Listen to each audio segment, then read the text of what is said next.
Hari ini kita akan belajar kembali kebenaran firman Tuhan. Bapak Ibu, dalam beberapa tahun terakhir ini saya banyak ngonselingin banyak orang. Dan ternyata orang yang saya konseling ini punya masalah yang ruwet-ruwet. Ternyata mereka itu bukan orang Kristen yang baru bertobat loh. Mereka adalah orang-orang yang ngakunya sudah lama jadi orang Kristen dan rajin ibadah, rajin gereja, rajin kasih persembahan, rajin melakukan kegiatan rohani. Bahkan beberapa orang sudah terjun dalam pelayanan, ada beberapa orang sampai sekolah tinggi punya gelar S2, sekolah teologi. Tapi kehidupannya mereka hancur. Kehidupan mereka hancur, babak belur. Hidup mereka berantakan. Beberapa orang sampai menderita, keluarganya remuk redam. Saya berpikir kenapa mereka ini yang sudah ngaku jadi Kristen yang sudah lama, mereka yang sudah ngaku banyak ibadah, tapi hidupnya nggak berubah. Kenapa mereka tambah babak belur yang sudah sekolah Alkitab punya gelar tinggi? Kenapa kok mereka suka jatuh dalam dosa dan tidak bisa lepas dari dosa tersebut? Saya berpikir karena manusia itu fokusnya pada hal yang duniawi. Alkitab ngomong cari dahulu kerajaan dan kebenaran maka akan ditambahkan semuanya kepadamu. Orang fokusnya kepada hal yang duniawi sehingga daging yang menguasai, keinginan hawa nafsu yang menguasai. Sehingga tidak bisa dewasa di dalam Kristus. Bagaimana mungkin orang yang ngaku Kristen bertahun-tahun, ngaku ibadah di gereja tapi nggak ngerti firman? Bagaimana orang yang sekolah Alkitab yang tahu kebenaran tapi hidupnya nggak hidup dalam kebenaran? Bagaimana mungkin? Kemana firman yang dia pelajarin? Kemana khotbah-khotbah pendeta yang selama ini mereka dengar? Apakah hanya lewat telinga kanan, keluar lewat kiri saja? Atau enggak mereka ini nggak peduli dengan Tuhan? Padahal kok mereka juga nyebut nama Tuhan. Hirang orang model kayak begini dikuasai oleh daging dan hawa nafsu loh. Kalau kita ini dikuasai daging dan hawa nafsu kita akan hancur hidup kita. Kita nggak lagi dipimpin Roh Kudus. Kita nggak memiliki kepekaan lagi dengan Roh Kudus. Kita cuek, kita dengar khotbah juga males. Nggak memiliki lagi rasa haus dan lapar. Nggak memiliki kerinduan dengan Tuhan. Lalu kalau kita ini nggak memiliki rasa haus dan lapar dengan Tuhan, kita ini udah sakit. Nah mungkin orang yang sakit itu doyan makan. Orang yang sakit itu pasti nggak doyan makan karena organ-organnya pada nggak berfungsi pada tempatnya dan nggak berfungsi normal seperti biasanya. Sehingga kerinduan untuk makan tuh, rasa makan, rasa lapar dan hausnya itu berkurang karena pada yang sakit. Loh kalau kita ini nggak memiliki rasa haus dan lapar akan Tuhan, artinya Kristenmu sakit. Kalau Kristenmu sakit, nanti setan bisa ambil keuntungan akan hancurkan hidupmu. Berapa banyak orang yang ngakunya Kristen dan pelayanan masih terus jatuh dalam dosa, masih terlibat skandal. Bahkan akhir-akhir ini kita melihat ada hamba-hamba Tuhan yang senior yang jatuh di dalam dosa. Kan mengerikan sekali. Mereka bukan berarti nggak ngerti kebenaran. Mereka ngerti kebenaran tapi nggak menghidupin kebenaran. Kalau kita ini jadi orang Kristen, hanya sekedar minggu ke gereja tapi nggak praktek hidup firman setiap hari, hidupmu akan kacau dan berantakan. Kalau engkau ini hanya sekedar ngerti firman di kepala, tapi hatimu tuh jauh dengan Tuhan. Kau bisa dengerin khotbah, tapi hatimu tuh nolak kebenaran firman. Hidupmu akan babak belur dan setan seneng untuk habisin orang-orang model kayak begini nih. Nah, kenyataannya orang yang saya konselnya ternyata adalah orang-orang yang sudah lama jadi orang percaya, rajin ke gereja, rajin ibadah, sekolah Alkitab dan lain sebagainya. Kenapa? Tapi nggak semua orang sekolah Alkitab jatuh dalam dosa. Tapi ada beberapa orang yang nggak bisa menguasai dirinya dengan baik, nggak bisa mengendalikan dirinya dengan baik sehingga dia jatuh di dalam dosa. Kenapa kok bisa jatuh dalam dosa? Daging yang nonjol, daging yang menguasai. Setan akhirnya ambil alih, kuasai dan kontrol hidupnya begitu rupa, tambah hari tambah jahat, tambah hari tambah jahat, jadi kepanjangan tangan dan mulutnya setan. Orang-orang kayak begini ini bukan dirasukin satu roh jahat, tetapi lebih dari satu roh jahat, bisa 8, bisa 10, dan lain sebagainya. Kekristenan yang sejati bukan hanya sekedar berkutat pada masalah. Masalah memang kita akan hadapi. Tapi kalau kita ini berjalan sama Tuhan, masalah bukan jadi masalah loh. Masalah sebagai sarana promosi yang Tuhan siapkan dalam kehidupan kita. Kita bisa enjoy, relax, dan menikmatinya. Tapi berapa banyak yang orang berkutat pada masalahnya terus-terusan dan belum mengalami kemenangan sampai hari ini. Karena engkau memang memilih untuk hidup bermasalah daripada hidup bergantung sepenuhnya sama Tuhan, hidup menyerah sama Tuhan, dan hidup berkemenangan di dalam Tuhan. Banyak orang hanya menyerah dengan masalahnya. Ya tidak heran hidupnya bertahun-tahun jatuh dalam masalah yang sama, dalam dosa yang sama terus, dalam pelanggaran yang sama terus. Tapi kalau kita ini menyerahkan hati kita ini sepenuhnya di hadapan Tuhan, kita menyerahkan hati kita ini sepenuhnya, semakin kita menyerah, semakin kita memuliakan nama Tuhan, semakin kita menaruh hati kita sepenuhnya di hadapan Tuhan, semakin kau belajar mematikan daging dan keinginan serta hawa nafsumu, sehingga hidupmu gak dikuasain oleh dunia lagi, gak dikuasain, dikontrol oleh setan lagi, tapi dikontrol oleh Roh Kudus. Tuhan mau kita ini ketika menghadapi masalah kita tetap mengalami kemenangan kok. Tapi nyatanya banyak orang gak bisa mengalami kemenangan. Loh, kemana firman yang dipelajari selama ini? Bukankah ketika menghadapi masalah kita harusnya datang sama Tuhan, kita praktek firman, kita perkatakan firman? Tapi kenyataannya tidak semua orang Kristen bisa menghadapi masalah ini. Kalau menghadapi masalah, lari kepada pendeta. Datang cari pendeta, minta ditumpangin tangan, minta dititipin, minta didoain dan lain sebagainya. Dipikir pendeta itu sakti mandraguna, punya kekuatan gaib atau apa, atau dianggap dukun malahan. Loh, apa bedanya datang kepada dukun kalau caranya seperti itu? Bukan kalau kita menghadapi masalah dan persoalan datang kepada Tuhan sendiri. Apalagi yang sudah Kristen sudah lama-lama, lebih dari di atas 3 tahun, tapi engkau babak belur terus hidupmu. Harusnya hidup kita berjalan dari kemuliaan satu pada kemuliaan yang lain, bertolak dari iman satu pada iman yang lain. Tapi pada kenyataannya banyak sekali orang gak ngerti firman, orang gak bisa hidupin firman, gak bisa praktek firman, hancur hidupnya, babak belur dan kacau dan berantakan, sehingga visi Tuhan tidak digenapi di dalam hidupnya. Padahal di Yohanes 14 ayat yang ke-12 ngomong begini, aku berkata kepadamu, sesungguhnya barang siapa percaya kepada aku, percaya tok loh, percaya kepada aku, ia akan melakukan juga pekerjaan-pekerjaan yang kulakukan, bahkan pekerjaan-pekerjaan yang lebih besar daripada itu, sebab aku pergi kepada Bapa. Tuhan punya tujuan yang lebih mulia dari sekedar engkau berkemenangan dalam masalahmu kok. Engkau hari ini tidak berkemenangan, babak belur, stres, panik, bingung, kacau, jatuh dalam dosa, jatuh dalam perzinahan terus, jatuh dalam perselingkuhan, jatuh kepahitan terus, sakit hati pengen balas dan lain sebagainya, berkutat dalam masalah itu. Diajarin yang dalam nggak bisa, nggak ngerti, diomongin firman yang dalam nggak ngerti, diajarin pewahyuan yang dalam berat rasanya. Karena apa? Belum berkemenangan di dalam masalah. Kita memang harus berkemenangan dalam setiap masalah dan persoalan kita. Kita harus menang terhadap diri kita sendiri, kita menang terhadap setan, kita menang terhadap dosa dan keinginan hawa nafsu kita. Baru kita bisa menaklukkan tubuh ini pada pusat kehendak Tuhan. Kalau tidak, kita akan terus-terusan babak belur, kita akan terus-terusan kacau. Ya nggak akan tergenapi destinasi Tuhan, nggak akan digenapi pekerjaan Tuhan yang Tuhan janjikan dalam kehidupan kita. Kita nggak didapatin finish well, finish strong, berkutat terus pada masalah persoalan yang sama. Tuhan mau engkau berubah, beranjak dari masalahmu untuk mengalami kemenangan, breakthrough dan terobosan. Mulai ambil keputusan yang benar, mulai miliki sikap hati yang benar di hadapan Tuhan. Jangan terus mau dikuasai masalah, lepas dari masalah itu. Orang kok hidup muter terus dalam masalah yang sama, dari tahun ke tahun. Masalahnya nggak kelar-kelar, nggak beres-beres. Karena engkau nggak komitmen dengan Tuhan. Kamu nggak berikan waktumu dengan Tuhan. Kamu nggak berikan hidupmu sepenuhnya sama Tuhan. Kalau engkau berikan waktumu setengah-setengah, hidupmu setengah-setengah sama Tuhan, setan juga punya setengahnya yang akan ambil. Setan juga punya setengahnya yang akan kuasai hidupmu, dan ujungnya malah berantakan, kacau, rusak, dan ngawur semuanya. Hari ini kita mesti taruh nih hati kita ini sepenuhnya di hadapan Tuhan. Sepenuhnya di hadapan Tuhan kita taruh. Sepenuhnya kita dedikasikan hidup dan waktu kita yang ada ini untuk Tuhan. Kau akan mengalami breakthrough dan terobosan. Tuhan mau hidupmu dipulihkan untuk memulihkan orang lain. Tidak hanya berhenti sampai situ. Hari ini katakan sama masalah, aku mesti selesaikan, aku mesti kelarin, aku mesti berjalan dalam kemenangan. Karena Tuhan mau janjikan, kalau engkau percaya kepada aku, engkau akan melakukan pekerjaan-pekerjaan yang aku lakukan, bahkan pekerjaan-pekerjaan yang lebih besar. Ini loh tuh Yesus sendiri yang ngomong. Kalau kamu percaya kepada aku, kamu akan melakukan pekerjaan-pekerjaan yang pernah aku lakukan. Bahkan pekerjaan itu lebih besar. Yesus melakukan apa? Beri makan 5.000 orang, bikin mujizat, nyembuhin orang sakit, memulihkan banyak orang, memberkati banyak orang. Tuhan mau hidup kita tuh menjadi representasi dari kepanjangan tangan Tuhan di muka bumi ini.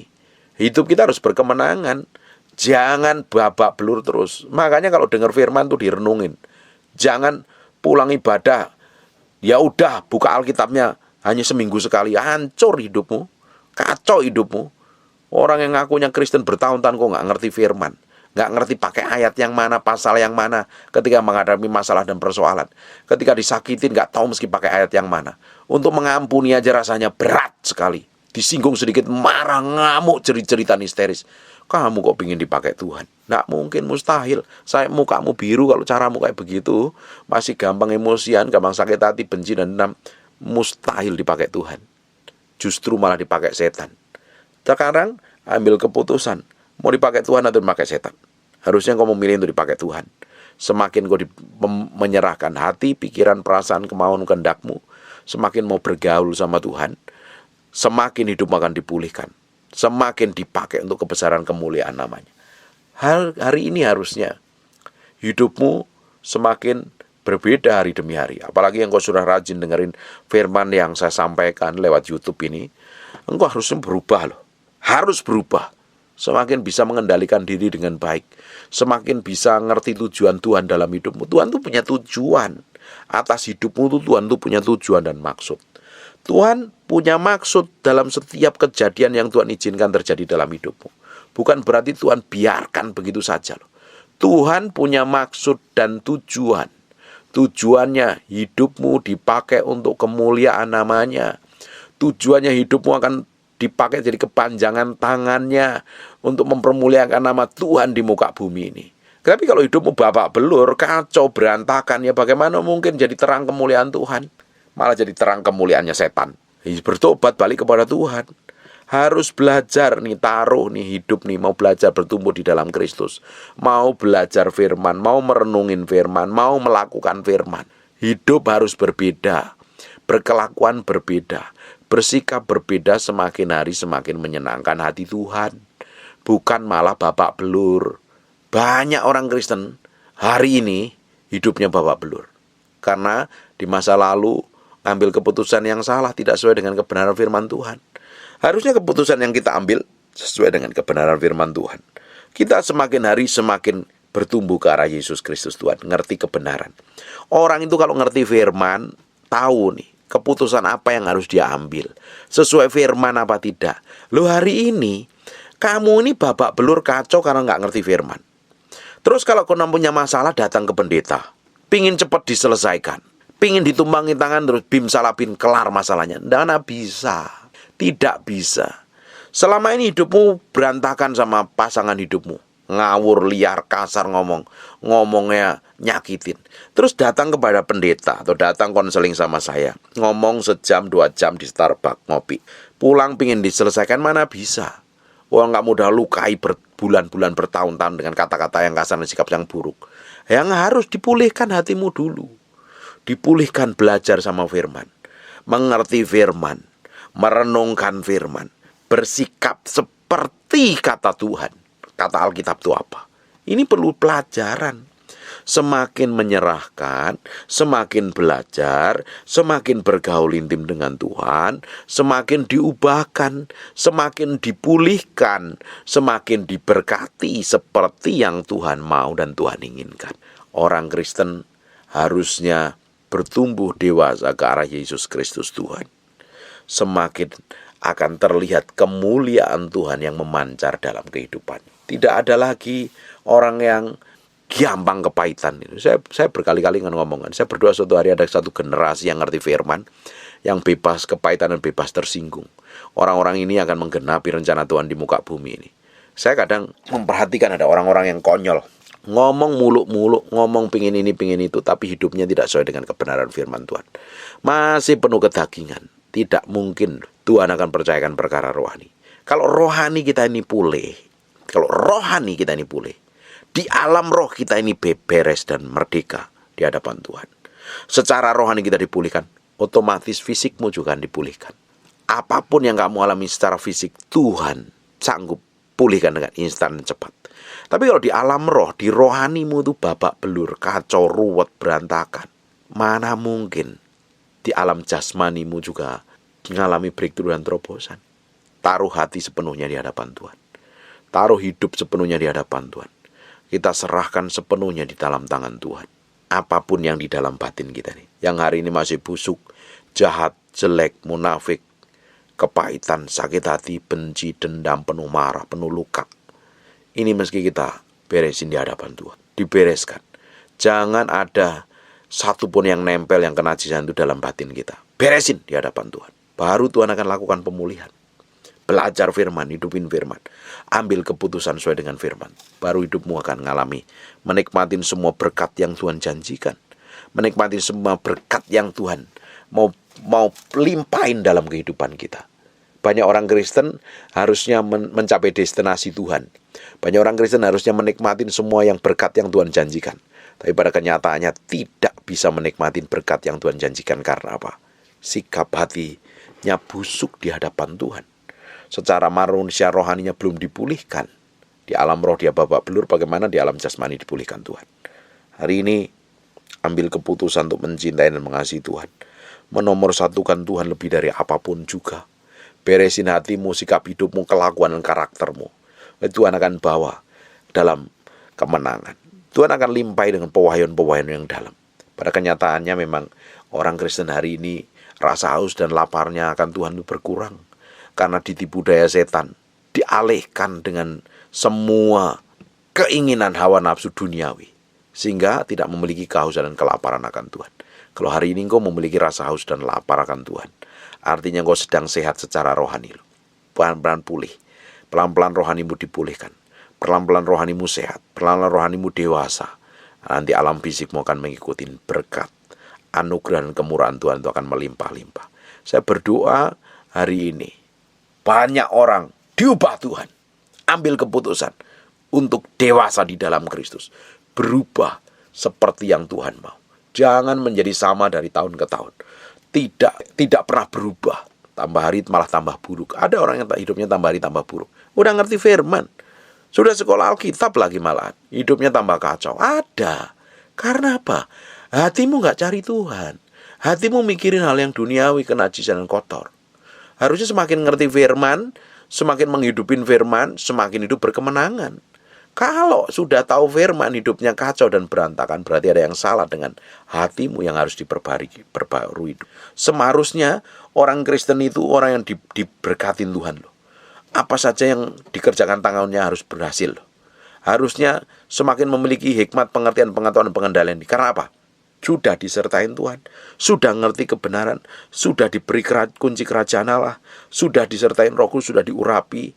Tapi pada kenyataannya babak belur, stres, panik, bingung, histeris, dan tidak sampai garis akhir. Kenapa? Ya nggak perlu bertobat di hadapan Tuhan. Harus bertobat di hadapan Tuhan. Tuhan akan pulihkan. Tuhan akan lakukan sesuatu yang ajaib dalam kehidupanmu. Tuhan akan bikin terobosan. Tuhan akan bawa hidup kita menjadi berkat ke banyak bangsa. Tuhan ngomong, engkau akan melakukan perkara-perkara yang pernah aku lakukan, bahkan perkara-perkara yang lebih besar. Tuhan akan tambahkan, Tuhan akan limpahi, Tuhan akan limpahi, Tuhan akan promosi dan tinggikan. Amin. Hidup dipimpin Roh Kudus, artinya hidup menyerah sepenuhnya, dikontrol, dikendalikan Tuhan. Semua tindakannya sesuai, tepat seperti apa yang Tuhan mau. Ujung dari kehidupan kita akan mengalami hal ajaib, kelimpahan, anugerah dan kemurahan Tuhan yang dahsyat dan luar biasa. Amin. Hari ini kita mau belajar mengkoreksi sampai ke dalam batin. Semakin hari, semakin benar di hadapan Tuhan. Semakin disempurnakan seperti yang Tuhan mau. Tutup matamu, tutup Alkitabmu, kita berdoa.